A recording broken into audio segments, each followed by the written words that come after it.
Hello, good evening, afternoon. Welcome into Galactic Eyes.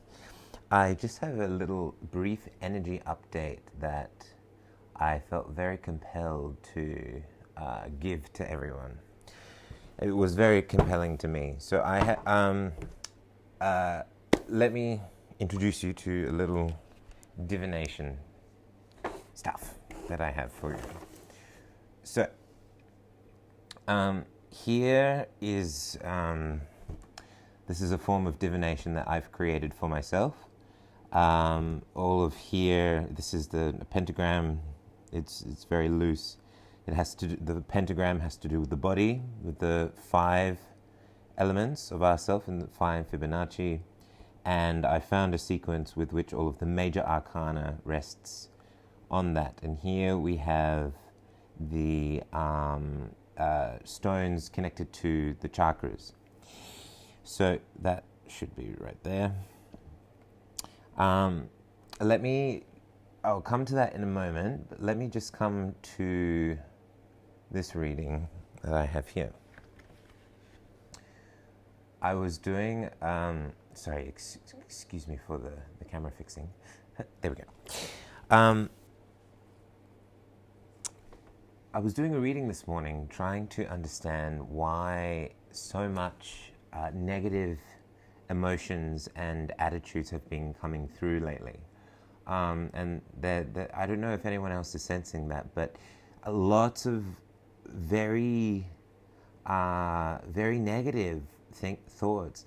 Negative, just dark thoughts, and really going into the milieu of trying to understand what it would actually be like to be at the hands as a child of such dark forces. And I was surprised at myself. Why do I continue to think about this over and over again? Like what has triggered this? And I had a bunch of synchronicities that were bringing it to my attention and really provoking the thought to go deeper and deeper. And my conclusion was, okay, these aren't my thoughts. This is part of the collective energy, that there is a huge darkness that is purging right now. And then I had that confirmed with another channeler called Laurie Ladd, who's based in Mount Shasta. She's very, very good. Hopefully that's in focus. So I did a reading to check on what that energy is. And if you're feeling that energy, if you're feeling really, really negative, I do believe that there is something going on in the ley lines at the moment, in the grid, that there is a collective purge happening. And this reading seemed to confirm it. So what came out were the inverted 7 of Wands, the inverted Fool, and the inverted 6 of Wands, which you can't really see too well there. 7, Fool, inverted 6. And then we had the inverted Queen of Wands, matched with the Sun on top. So what I learned from this is that this isn't a time of conflict. This isn't a time of success either, or victory. It's the negative Fool. It's not a time of innocence, really. It's not a time of innocence, and that the child aspect within the collective has been seriously inverted, because the reason why, as I understand it, that satanic forces and dark forces, evil forces, the reason why that they must pick on people smaller than them is because they themselves are children. To embrace evil is to embrace the separation from divinity, and there is a purpose to that, so that, because from separation from divinity comes individuation. From individuation becomes the potential for more and more expanded awareness from Source I Am. So there's a purpose to that, right? In the grandest cosmic sense. And but to get lost in that, you know, which is one of the snares and catches of physicality, to get lost in that is ultimately childish, because it is not standing in the maturity and responsibility for or taking responsibility for the bigger picture that exists beyond physicality, that exists beyond the dimensions and of all of existence itself. That requires responsibility. It's also an enormous power, and that is our power to manifest and to create, which all comes from the heart space. That responsibility and that power is bestowed to the light workers, to the grid workers, to the witches, the druids, the dragons. Love the dragons. Love the dragons. And to all of the light workers that have come here.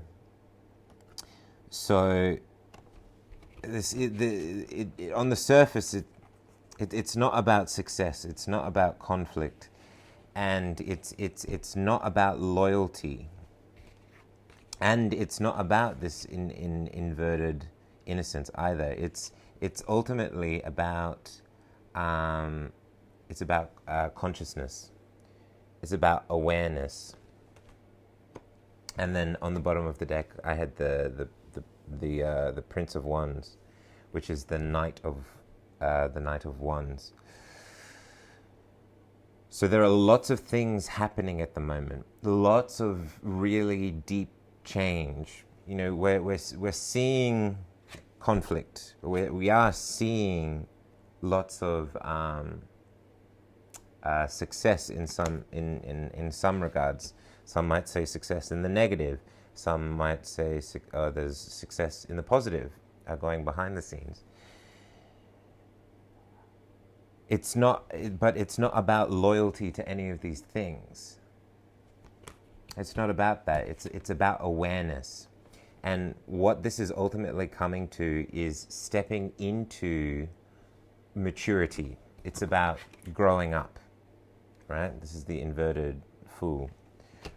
And growing up means taking responsibility for all of the circumstances that we are seeing.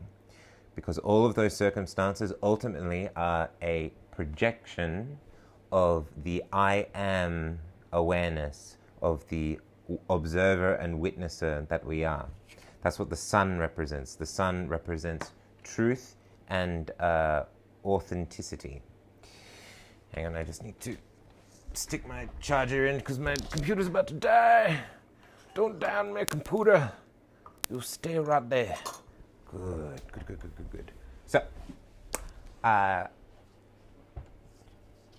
So the message I got from this, with all of this drama that's coming up, is you must be the observer. You are the creator. You are the sun energy. This is what the tarots were saying to me, to us. And be very, very conscious of that, which again is all about this. Is about the sun. Now, this is where the next part of the reading comes in. Whoops. Go back. Oh, come on. Oh, sorry, excuse me. Camera's just wobbling out a little bit. Just take this away. All right. Hopefully you can see that there. So, so we talked about the sun here. Right? In the middle of this chart, that I that you see there, that is the sun. That is the I am awareness that sits at the center of all of the archetypes, which is what that is. That's an archetype, the Fool. The Fool exists right there. It's a bit blurred on there, but that's where it exists. This is hematite. This represents abundance. It represents what we are abounding in at the moment. So we are abundant in the observer, We're abundant in this energy. And what is being amplified by the quartz is our intuition of the high priestess and the empress. So we have an abundance of the observer and an amplification of the intuition, which means that our psychic and collective manifestation abilities are like heightened up. That is particularly emphasized by this. This is the sacral chakra. This is our physical creative center. It's right by the lovers. The lovers is all about authentic relationship choices based on how we authentically relate. And we are grounded in the devil energy with cosmic, this is the root chakra and the crown chakra. We are rooted in the devil energy and a blend of cosmic energy of willing sacrifice, which is all about the transition from childhood to adulthood, the hanged man, and that's where we're getting cosmic information. So the message here is that, and then there's more to go with that as well. We have insight and clarity from the third eye regarding lessons and teachings of the Hierophant. Solar plexus and our identity is based in that. There's also divine communication with the throat chakra regarding lessons and the magician and what was under there, and temperance and patience. We have divine protection in temperance and flow and patience, which is all about divine order. And then our heart is connected to temperance, the breaking down of paradigms, and the chariot, the ruler. So, long story short, what I got from that is that the universe is saying you are in a prime creative zone at the moment. And all this drama that is coming up has an enormous potency, energetic potency to create a physical reality. And there is an abundance of cosmic information coming in to create the physicality. So all this stuff that we are experiencing right now is very dark, is very painful, but my goodness, if we look at it as the observer, we can change it so quickly. I did a manifestation ritual last night, and I have a little bit of Nikola Tesla technology. Someone's channeled Nikola Tesla's energy to help clear water memory. And I put that in the middle of my manifestation circle.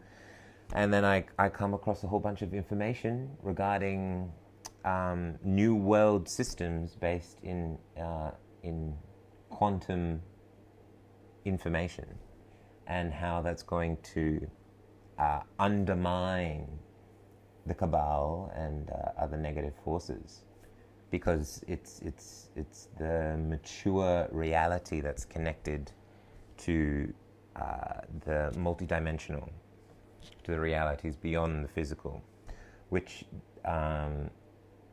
evil and the overgrown, demented child complex, which is the evil mind,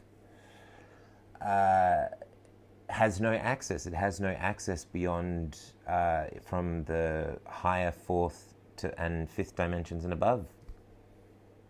They can work slightly multidimensionally, but they don't have access to the whole cosmos, because that requires unity and that requires peace, and they're bound by physicality because they're not willing to grow up. So that's what we're here to do. We're here to ground this information and create. I really got to emphasize this bit. This here, physical creation with how we authentically relate. There is an abundance of this energy, of the I am awareness, of the witnesser. The more we can tap into this abundance of energy, this abundance of witnessing what's going on, because we are rooted in the devil, right? There's all this dark stuff coming up, but simultaneously we have cosmic divine information from the crown coming to balance the devil energy and help us mature to transcend from the the child into the adult, and ultimately save and nourish the children in our reality and our own inner child as well. We need to become the collective adult to do that, and that's what the hanged man energy is all about. And there's we're being taught all these cosmic lessons. It's a very powerful manifestation time. Very, very powerful. Very difficult. Very ensnaring. I'm just going to leave on this note because I understand this might be getting a bit long. Only 15 minutes, not too bad. The perfect allegory, I think that kind of describes this. I've been thinking about this recently. Is called in Harry Potter and the Philosopher's Stone, the first Harry Potter. There's a bunch of wizards tests that they have to get to the Philosopher's Stone. The Philosopher's Stone could turn lead into gold and make you immortal. It's an allegory for the transmutation of the lead, the density within yourself, into gold, which is purity and authenticity. So that's the allegory of the Philosopher's Stone, of which in Harry Potter they were going to get to. And there's this beautiful little scene. One of the first trials they have to go through is they fall into a pit of vines. I think after they've got past that three-headed dog, they fall into a pit of vines, and it starts strangling them. And the more and more they struggle, the more and more they resist these vines, it wraps around their neck and it starts pulling them down. This collective energy that we're being thrust into, that we're experiencing in this kind of anxiety and fear of what's going to happen, and oh my God, the hidden hand and dark controls have us all, and that seems so apparently evident, and we keep struggling and fighting against it. That's the same thing as these vines. Hermione, the smart one, right? The smart feminine, right? The intelligence, the wisdom keeper, that the archetype of the feminine is, understands that it's devil's snare, and she stops moving. She stops and she just sits placidly. She sits in that space of the observer, right? The witnesser. It's like, okay, I see that. If I think the word thought, I close my eyes, I think the word thought, and I visualize the word thought. Am I the thought that I am witnessing? Or am I the one witnessing the thought? I see it, but I am not it.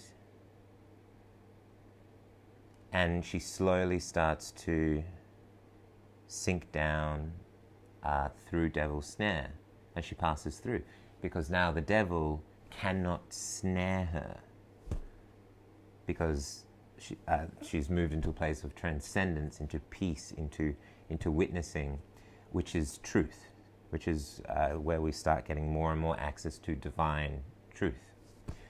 And this is what all this purge is forcing us to do, because there is no way around it, because to go around it is to avoid it. To avoid it is to attempt to avoid it. To attempt to avoid it is resistance, because it's not being acknowledged, it's not being witnessed, and resistance creates persistence. And we don't want persistence, we want transcendence. We want to let it flow and let it go. We want to move through devil's snare to get to the Philosopher's Stone. So that is what has been asked of us, and there is an enormous amount of physical manifestation potential in doing that. I mean like enormous. That's what I'm picking up in my own meditations. So that's a message I wanted to get out, and I felt that was very important. So I hope that assists in any way. Much love. Thank you very much for joining me, coming into Galactic Eyes. Please like, leave a comment, subscribe, share the video, and I will be back soon with more content. All right, till then, all the best. Thank you.